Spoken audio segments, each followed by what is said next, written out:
making your decision on Iran, obviously there's been a change from when you were pursuing a diplomatic negotiation. Yeah. Now you seem very open to the idea of potentially taking U.S. action. Obviously you're not going to tell us that. Can you walk us through what contributed to that change, how you got to where you are in making your decision now? Well, I think it started the first night. I mean, that first night was devastating.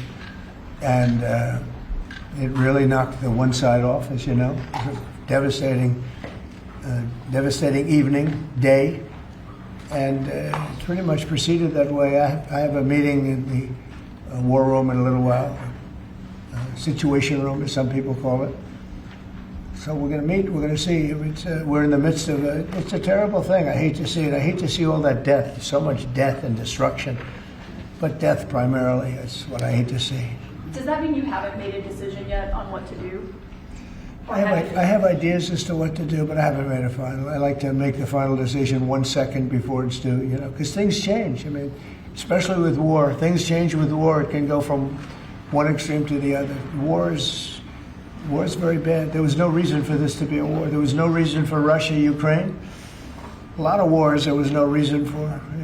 With Iran, what's your message to Americans both here and abroad who are not only concerned about the U.S. potentially getting involved in another conflict in the Middle East, but worry about the potential for retaliation here at home? Yeah. Well, I don't want to get involved either, but I've been saying for 20 years, maybe longer, that Iran cannot have a nuclear weapon. I've been saying it for a long time.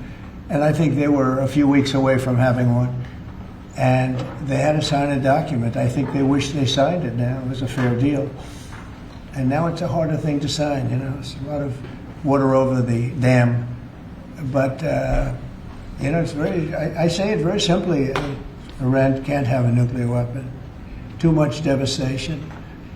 And they'd use it. I believe they'd use it. Others won't use it, but I believe they'd use it. So that's it. It's very simple as far as I'm concerned. They can't have a nuclear weapon. I've had for a long time. And I think they were a few weeks away from having one. And they had to sign a document. I think they wish they signed it now. Is the destruction or the dismantling of the Fordow nuclear enrichment center, is that a prerequisite for a deal? Is that a red line for you?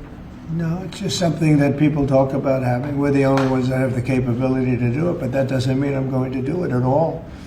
Yeah, we have the best military equipment in the world. You see that with this fight.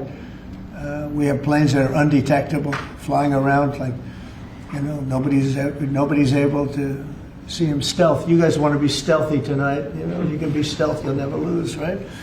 But these are incredible planes and weapons. We have the best weapons in the world, by far. Nobody close. And certain countries take advantage of that. Israel has incredible weaponry.